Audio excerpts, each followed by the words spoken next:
Well, hey friends, it is Pisces season right now as we're recording this, and I am joined by the amazing Kelly Surtees to talk about all things Pisces. Hey Kelly. Hey Tony.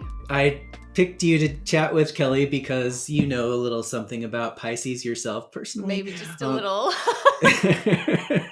But we've also talked about, we're going to share a chart example today of Amanda Gorman, and you and I have both used this chart in teaching examples. So I thought we could Yes. talk about her as a gateway to Pisces. But for anyone listening, especially maybe folks who are just getting to know astrology a bit and learn about the signs, can you set up Pisces for us and tell folks a little bit about what Pisces is all about? Yeah. And Pisces is one of those signs that's hard to say a little bit about because in traditional astrology, Pisces is ruled by expansive Jupiter. And there are lots of facets or layers to the sign of Pisces. So it's a water sign and it's ruled by Jupiter. So water in astrology is emotion, it's feeling, it's intuition.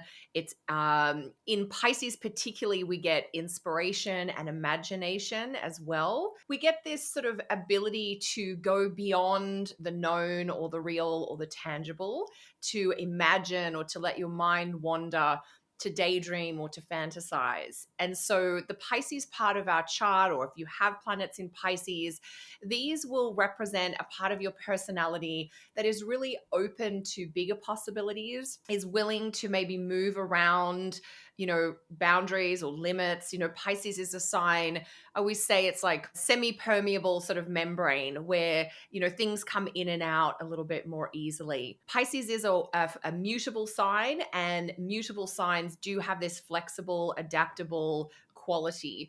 And so being a water sign and being mutable, Pisces is a bit like a meandering little stream where it'll kind of just, this looks interesting, or maybe we're back over here. There's a lot of movement in the sign of Pisces. Now, it's a Jupiter ruled sign, which means that meaning and mysticism is important here. And Pisces is one of those signs associated with spiritual seeking or the desire to explore those intangible ethereal realms, energetic realms, spiritual realms, religious realms. So that's a bit. I feel like there's one other important piece, which is the emotion and the compassion side of Pisces. The feelings of Pisces that are kind of flavored by that generous, compassionate energy of Jupiter do bring this real sense of connecting to the feelings that are all around us. So being aware of the feelings of people that you might be spending time with, or the mood or the energy of a place that you might find yourself in. So Pisces is one of those more intuitive, felt kind of sign placements, which means we can be picking up on a lot of different levels of energy or insight. And that means we can sometimes get a little overwhelmed or a little confused. When you've got a lot of Pisces planets, learning to kind of filter so that you can stay connected to what's your energy and emotion, and you're not being totally influenced by the energy and the emotion of people around you, can be an important thing to learn. That's maybe a good starting place, Tony, but I feel like there's always so much more to say. Yeah, well, this is just meant to be a short introduction. So that was wonderful, Kelly.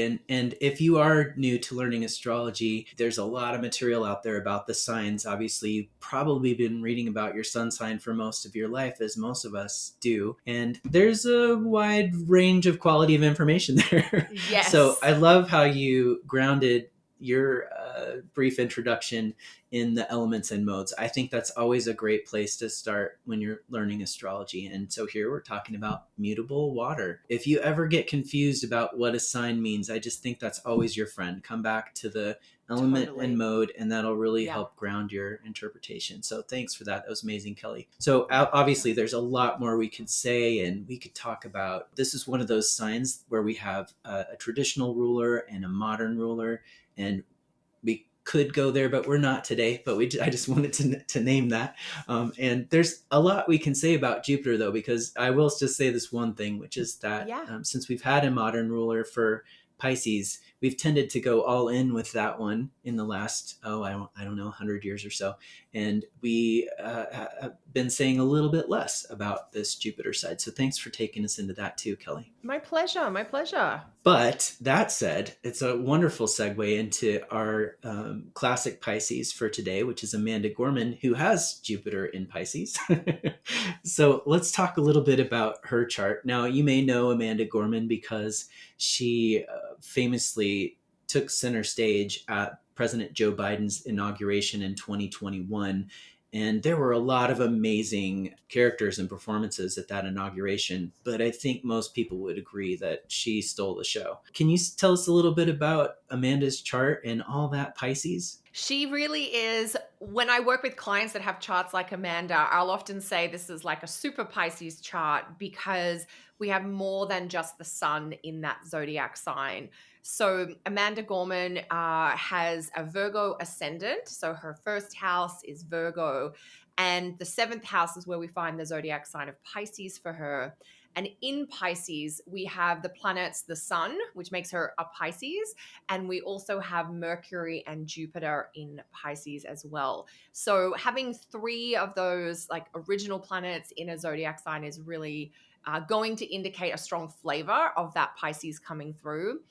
When you look at her chart, you can't help but be drawn to that Pisces part of the chart because it's so full. But there are some sort of technical or structural reasons about why the particular planets that are in Pisces have maybe an outsize or a fairly big influence in her chart. First of all, she has Jupiter in Pisces, and Jupiter is the ruling planet or one of the ruling planets of Pisces. And so that is really significant to tell us we've got almost a very classic Pisces thread coming through here. So anyone with Jupiter and Pisces has this very sort of pure spiritual energy, compassionate energy, desire to help solve some of the problems of the world that are dealing with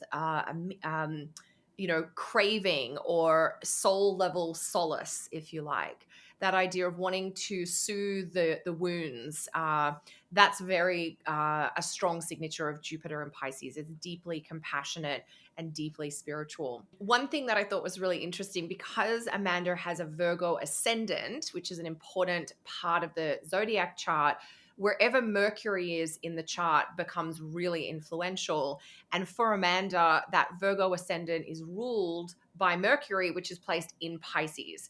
And straight away, that tells us that this is maybe not your typical Virgo rising, that it's going to have more of this creative, soulful, kind of speaking to the feelings piece, which is something that Mercury and Pisces people do really well. There's lots of poets and lots of creative people that have Mercury in Pisces. And of course, Amanda does have the sun in Pisces. So she's also born in the daytime, which is a bit of a technical thing. So we'd say her sect light is in Pisces as well. So just having some of those important planets in the chart in Pisces really adds to how Piscean she might be. And she was so articulate at Biden's inauguration.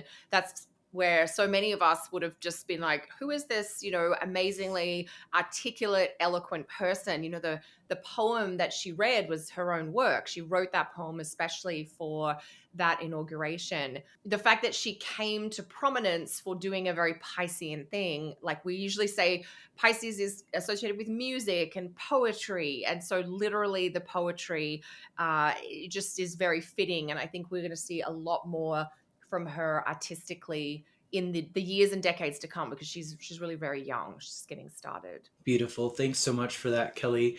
And just to name a couple of those other pieces, I don't think it's too far, but with the angles of the chart, we've got both of the rulers of the angles in that same house and in Pisces. So just another way to underscore.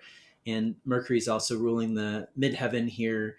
And then that's, as she kind of took up some midheaven space in the world, that's what we saw. That's beautiful. Thank you for that, Kelly. My pleasure. Yeah, she has such a kind of evocative chart. And, Pisces is one of those signs that is known to be a little bit hard to pin down. That's one of the sort of the shortcomings of Pisces, is that there can be this flakiness or a forgetfulness or this like maybe unreliable quality because it's so movable. They're things to kind of keep out as well. But, seeing her kind of come in and out of prominence or the public eye, I think is also going to be a feature just with that career planet of Mercury and Pisces as well. That's such a great point. And also probably because she took center stage so young Yes. and got so many viewers, I guess, on that moment, that the general public isn't always forgiving. And I can imagine with all that mutability that she'll change and she'll grow. Obviously, we all change and grow.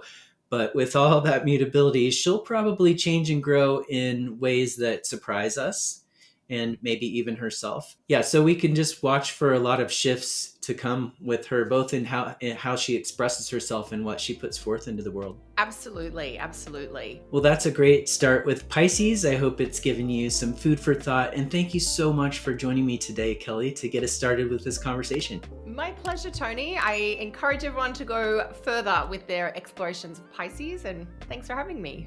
All right, take care, folks, and we'll see you next time.